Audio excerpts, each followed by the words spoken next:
পৰিৱৰ্তনকামী চৰকাৰৰ দিনতো এক উদ্বেগজনক বাস্তৱ ছবি। এখন চিকিৎসালয়ৰ মূল প্ৰৱেশ দুৱাৰৰ পথছোৱাৰ দুৰৱস্থা। আৱৰ্জনাময় বোকা পানী গছকি চিকিৎসালয়লৈ আহিছে ৰোগী। এই দৃশ্য কামৰূপৰ ২৭ নং চমৰীয়া সমষ্টিৰ গৰৈমাৰী সমূহীয়া চিকিৎসালয়ৰ মূল প্ৰৱেশ দুৱাৰ পথছোৱাৰ দৃশ্য এয়া। দীৰ্ঘদিনে গৰ্ভৱতী প্ৰসূতি মহিলা বৃদ্ধ ৰোগীসকলে বছৰটোৰ ১২ মাহে বোকা পানী গছকি বিপদসংকুলভাৱে যাতায়াত কৰিবলগীয়া হৈছে চিকিৎসালয়লৈ অহা ৰোগীসকলে।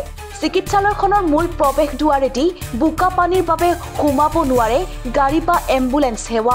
ইমানৰ পিছতো নিৰ্বিকাৰ ভূমিকা পালন কৰিছে বিভাগীয় কৰ্তৃপক্ষই। অঞ্চলবাসীয়ে প্ৰসূতি মাতৃ তথা ৰোগীক চিকিৎসালয়লৈ ল'বলগীয়া হ'লে এম্বুলেন্সৰ পৰিৱৰ্তে কোলাত তুলি পাৰ কৰিব লাগে চিকিৎসালয়লৈ অহা ৰোগীসকলক। এতিয়া প্ৰশ্ন হ'ল, জিলা আয়ুক্ত তথা স্বাস্থ্য মন্ত্ৰীয়ে চিকিৎসালয়খন ছাডেন ভিজিট কৰিলে হয়তো বাট পথৰ ক্ষেত্ৰত লেতেৰাৰ ভিতৰত ৰাজ্যৰ ভিতৰত প্ৰথম স্থান দখল কৰিব গৰৈমাৰী সমূহীয়া চিকিৎসালয়খনে।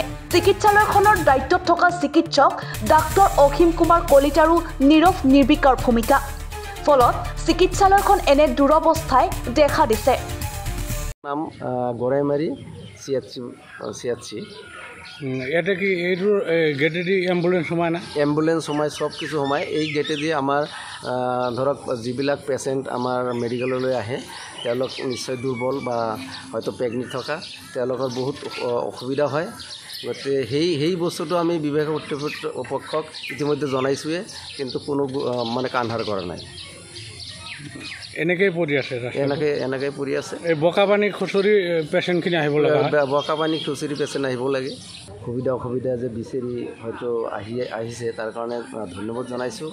যিয়ে নহওক এই ৰাস্তাটো আজি প্ৰায় ৭-৮ বছৰে ঠিক তেনেকুৱা ধৰণৰ চলি আছে, কিন্তু আমাৰ বিভাগীয় কৰ্তৃপক্ষই কোনো ধৰণৰ গুৰুত্ব দিয়া নাই।